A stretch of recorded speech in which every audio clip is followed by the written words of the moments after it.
sacralisé. Je vous remercie, Monsieur le Président. Merci beaucoup. Je passe tout de suite la parole à Yannick Monnet pour le groupe GDR. Si vous pouvez éteindre votre micro, Monsieur Panifous, voilà. Donnez la parole à Monsieur Monnet. Merci, Monsieur le Président, Mesdames et Messieurs les ministres. Je dois vous dire que je me sens un peu démuni devant le projet de loi de finances de la sécurité sociale que vous nous soumettez aujourd'hui. J'ai le sentiment, en effet, que nous partons, vous et moi, de positions absolument irréconciliables. Il y a un déficit public important dont je ne minimiserai pas la portée. Ce sont vos prédécesseurs qui en portent la responsabilité, mais il vous appartient, à vous, le nouveau gouvernement, d'en répondre et d'y apporter des réponses qui, normalement, se doivent d'être en rupture avec les méthodes de gestion de l'ancien gouvernement. Alors, le soi-disant sérieux budgétaire qui a essentiellement consisté à organiser le désarmement fiscal de la nation au profit des plus riches n'a pas fonctionné. Aucun ruissellement n'a eu lieu, les travailleurs se sont appauvris et le déficit s'est creusé. Du côté de la sécurité sociale, ce qui est à l'origine de son déficit, ce n'est pas un dérapage des dépenses sociales et de santé, c'est le résultat de l'assèchement des ressources. La perte de recettes sur les seules niches sociales, c'est-à-dire le contournement des salaires, est estimée en 2023 à 19,3 milliards d'euros. 9,4 milliards d'euros de plus en 5 ans non compensés par l'État. Les allègements généreux de cotisations sociales représentent 80 milliards d'euros.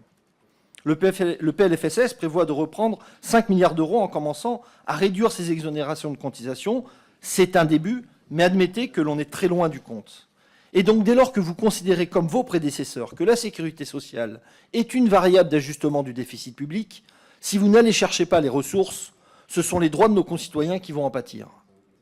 Or, ce ne sont pas les travailleurs, les familles, les retraités, les soignants qui ont vécu des largesses de vos prédécesseurs ces 7 dernières années. Ils ont même passablement souffert. Pourtant, à travers ce PLFSS, vous leur dites « ça suffit, il faut participer à l'effort de réduction du déficit ». Madame la ministre nous dit « chacun doit prendre sa part », en renonçant encore un peu plus à vous soigner, parce que nous allons baisser le ticket modérateur, mais près de 6 Français sur 10 renoncent déjà à des soins dont ils ont besoin. Vous paierez un peu plus cher encore votre mutuelle, après qu'il y ait déjà eu des augmentations de 8 à 10% cette année. Vous renoncerez même à tomber malade, car nous allons baisser le plafond de remboursement des arrêts de travail pour raison de santé.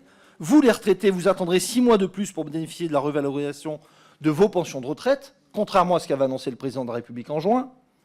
Vous, les personnels soignants et non soignants de nos hôpitaux et de nos EHPAD, vous continuerez de faire votre travail avec toujours trop peu de moyens.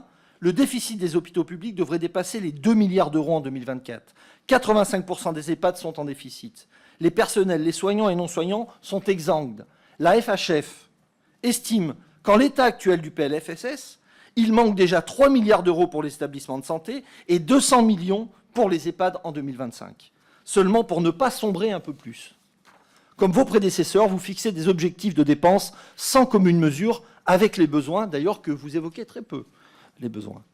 Vous demeurez obstinément sourds et aveugles devant la réalité, celle de l'effondrement de notre système de santé, qui n'est pas provoqué par le système lui-même de sécurité sociale, mais par cette politique de moindres dépenses et de moindre investissement dans la protection sociale. Au final, ce PLFSS est tout à fait cohérent si l'on considère que vous marchez dans les pas de vos prédécesseurs. Pour vraiment changer, essayez l'exercice au moins une fois et de partir des besoins des populations pour construire un PLFSS. Et là, vous verrez que vous ne reculerez pas dans la conquête de nouvelles ressources. Merci beaucoup.